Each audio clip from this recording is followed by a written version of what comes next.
কয়েকদিন আগেই চলে এসেছিল আমার বস সিনেমার একটি গান, হোক স্টার্ট আপ স্টার্ট আপ। এই গানখানি প্রচুর মানুষ শুনেছেন। এই গানখানির মধ্যে যে চিত্রায়ন করা হয়েছে তাতে কিন্তু আমার বস সিনেমার গল্পখানি অনেকটা ধরা পড়ে যাচ্ছে। টিজার ট্রেলার দেখেছি, তাতে বুঝে গেছি গল্পটা কোন পথে যেতে চাইছে। প্রশ্নটা মা ছেলের সম্পর্ক নাকি মা ছেলের দ্বন্দ্ব, এই প্রশ্ন নিয়েই আগামীকাল থেকে এই সিনেমাটি কিন্তু চলে আসছে আমাদের কাছাকাছি প্রেক্ষাগৃহগুলোতে। আর নিশ্চয়ই করে প্রত্যেকটি বাঙালি যারা সিনেমা পিপাসু তারা বাধ্য হবেন এই সিনেমাটা দেখতে। এতটা আশা নিয়ে এই গানটির একটু বিশ্লেষণ করে শোনাচ্ছি। কথাও সুরে সেই Anupam Roy, one and only অনুপম। আর এই গানটি গেয়েছেন অ্যাশ কিং। এই গানে অনেকটা র্যাপ সেকশন আছে। সেই র্যাপ সেকশনে কণ্ঠ দিয়েছেন সিজি আর দিশা।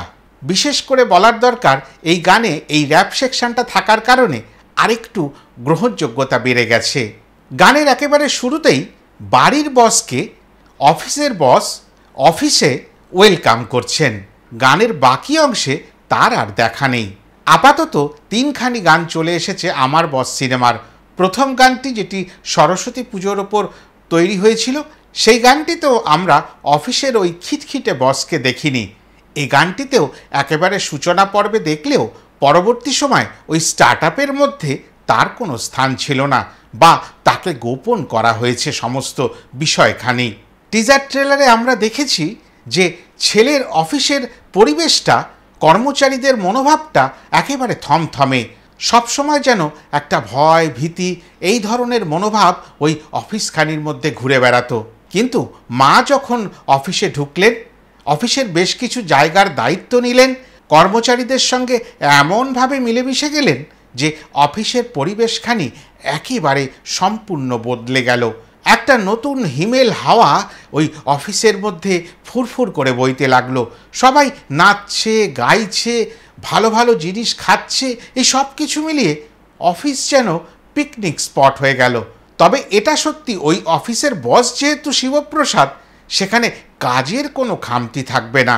বরঞ্চ এই পরিবেশের পরিবর্তনের পরে কাজের অনেক উন্নতি হবে বলেই আমি মনে করছি। কিছুটা সাহস দেখিয়ে প্রত্যেকেরই উচিত সিস্টেমকে রিবুট করে দেওয়া। হ্যাঁ, এই সিস্টেমটা যদি রিবুট করতে পারি তাহলে হয়তো নিজের জীবন আর সঙ্গে জড়িয়ে থাকা অনেকগুলো জীবন অনেক সুন্দর হয়ে যেতে পারে। আর এই গানখানির মধ্যে সেই সাহসেরই সঞ্চার করা হয়েছে। মাথার ভিতর কিলবিল করছে রাশি রাশি আইডিয়া। আর ওই কিলবিল করা আইডিয়াগুলোর মধ্যে একটি আইডিয়া লাড্ডুবাবুর মায়ের, মানে রাখি গুলজারের। অফিসের ক্যান্টিনের দায়ভারও তিনি গ্রহণ করলেন। রোজ রোজ বোরিং খাওয়া দাওয়া নয়, লাইফে সব কিছু হ্যাপেনিং করতে হবে। এমন করে খাওয়া দাওয়াটাও চেঞ্জ করতে হবে, যেমন মনে করুন কোনো দিন পাস্তা, মানে প্রতিদিনের মেনু চেঞ্জ হবে।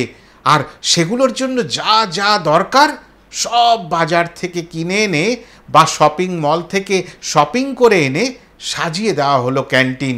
এবার থেকে ভালো মন্দ খাও, বাবা মাকে আশ্রয়ে রেখে ভালো মন্দ খাওয়াও, আর ফুর্তি নিয়ে কাজ করো।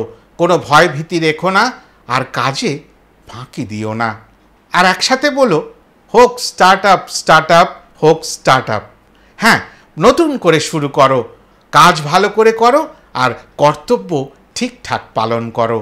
সবার মুখে হাসিটা থাকতে হবে, তবে বেশি বাড়াবাড়ি নয়। কিন্তু ওই অ্যানিম্যালের অ্যাকশান করবে এইসব কিন্তু ওই অফিসে চলবে না। একেবারে সহজ সরলভাবে কাজটুকু বুঝিয়ে দিতে হবে অফিসের বসকে। তবুও ওই স্ক্র্যাচ থেকে শুরু করে নতুন করে শুরু করতে হবে, নতুন করে রিবুট করে সিস্টেমটাকে আবার নতুন ভাবনা, নতুন ইনোভেটিভ আইডিয়া নিয়ে চলতে হবে, জীবনে এগিয়ে যেতে হবে। আর সাথে বাবা মায়ের মতন মানুষগুলো যেন অবহেলিত না হয়। আর এইভাবেই ইনোভেটিভ আইডিয়ার মধ্যে ওই বদরাগী বসের মাই আশ্রয় বলে নতুন ঠিকানার ওই বাবা মায়েদের জন্য উদ্বোধন করলেন। অনাড়ম্বরভাবে আশ্রয়ের উদ্বোধন হলো, কিন্তু প্রত্যেকটি বাবা মার সারা দিনের কেয়ার করতে গিয়ে যা যা দরকার সেদিকে কিন্তু প্রত্যেকটি জায়গায় সুনজর দিয়ে রাখি গুলজার মানে মা পরিপাটিভাবে ব্যবস্থাপনা নিয়েছেন। আর প্রত্যেকটি অফিস কর্মচারীদের বুঝিয়ে দিয়েছেন বাবা মা কোনোদিন বার্ডেন হয় না। তবে ইদানিং ওই খিটখিটে বস শিবপ্রসাদ শপিং মলে গিয়ে আবার ডিস্কো টিস্কো নাচছেন। তবে কি তার রাগ একটু কমলো? সেই রাগ কতটা কমলো না আরও বেড়ে গেল, সেটা সম্বন্ধে জানতে গেলে আগামীকাল সিনেমাটি কিন্তু চট করে দেখে নিতে হবে। কেননা নন্দিতা শিবপ্রসাদ মানেই নতুন কিছু ইনোভেটিভ আইডিয়া, যেটা এর আগে বাঙালি বিনোদন জগতে ঘটেইনি, এটা হলফ করে বলা যায়। এতটুকুই বলার ছিল এই গানখানি নিয়ে।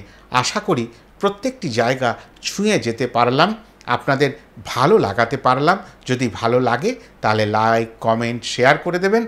আমি জানি আপনারা লাইক, কমেন্ট, শেয়ার কোনোটাই করেন না। যদি করেন তাহলে আমি উপকৃত হই। আর যারা এখনও আমার চ্যানেলটিকে সাবস্ক্রাইব করেননি, দয়া করে সাবস্ক্রাইব করে আমার পাশে থাকবেন। আবার নতুন কোনো সময় নতুন কোনো ভিডিও নিয়ে আপনাদের কাছে পৌঁছে যাব। ততক্ষণের জন্য নমস্কার।